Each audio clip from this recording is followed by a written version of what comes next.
Hey everyone, it's Brano, and I would like to answer a question. How big is a medium scoped game? So I believe that my game Heal to Death is a medium scoped game, and I want to tell you what exactly has gone into Heal to Death so you get a vague idea of what it actually takes to make a game that I would consider medium scoped. So I'm just going to show you what the game is. It is a roguelite where you play as the healer. So you've got your party members who will go in and kill everything for you. But you can use healing spells to keep them alive. And your healing spells as well, they will also heal your allies and they'll also deal damage to enemies as well. So you get upgrades and new spells and stuff. So this is sort of just how the game works. Now, let's just talk about some of the statistics of the game. So you'll see right here, we've got a number of spells. I have got 32 different versions of these spells down here that will heal targets, that will deal damage to like enemies, and yeah, 32. In total, there are 44 player abilities, because you'll also see you've got these buttons right here, and these all do a couple of things. So I've got Resurrection, and I've also got like Party Control, which is you move your characters to a particular direction, they'll move, that type of thing.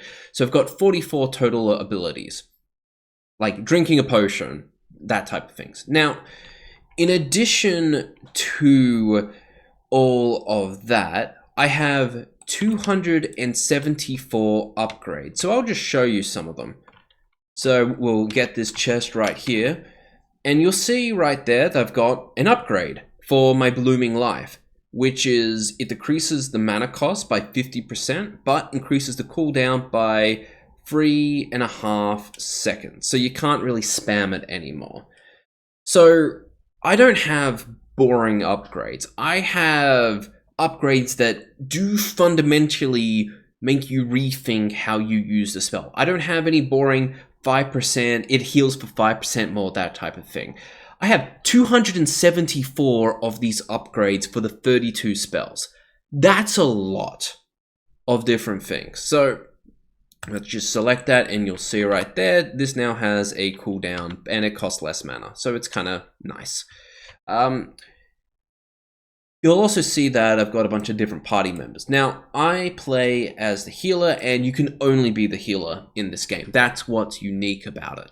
Now, you can choose between 10 different healers. So, I'm playing as the cleric at the moment, and the cleric, it's got a bunch of unique stats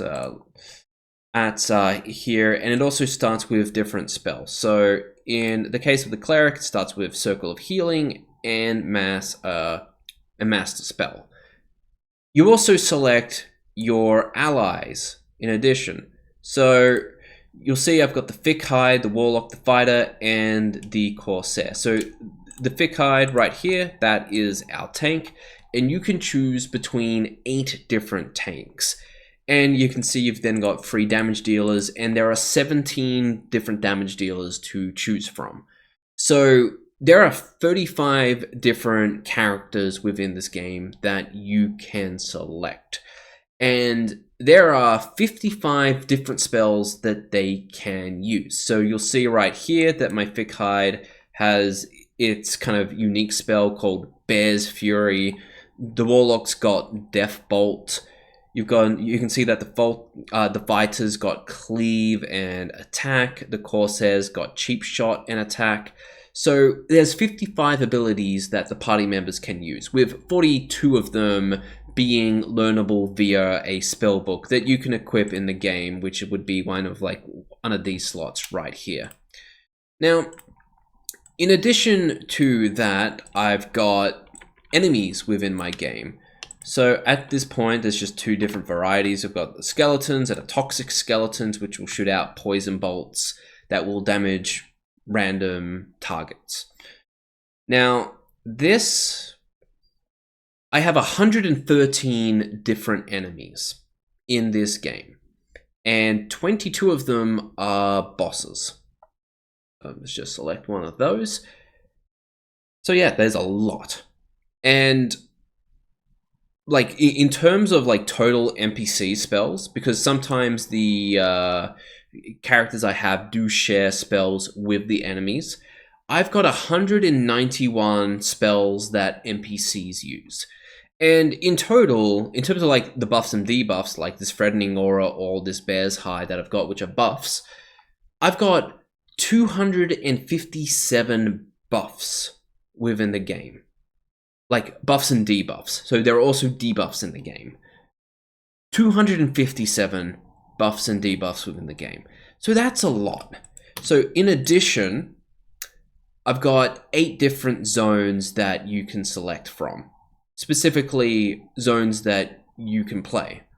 So I've got Tomb of the Tutorial, I've got the Cursed Ossuary, the Plague Vault, the Battle Grave, the Frozen Catacombs, the Hellfire Spelcher, Shadow's Sanctum, and Necromancer's Lair. So 8 different zones that you can select from. And I've also got the town, which, yeah, I'm not counting as a zone because you get your upgrade and stuff from there. Now this game has a lot of art assets. You can see in this overworld, there's a couple of unique ones and all that. I have 176 total GLB files. So that is the 3D file format I'm using. So that's 176 unique 3D models. These aren't like just your simple reskins, because I've got a number of reskins where I change up the textures and stuff. That's 176 unique 3D models within this game. And you'll also know that I've got PNG files. So I have got 910 PNG files within this game and 99 JPEG files. In terms of icons that I have personally created, I have 290 icons that I have personally created.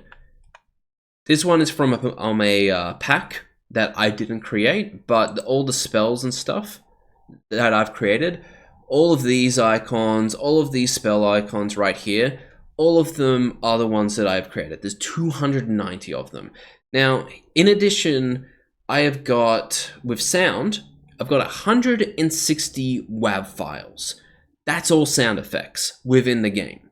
And I've also got 32 MP3 files. Most of that is going to be music, but some of it is still sound effects.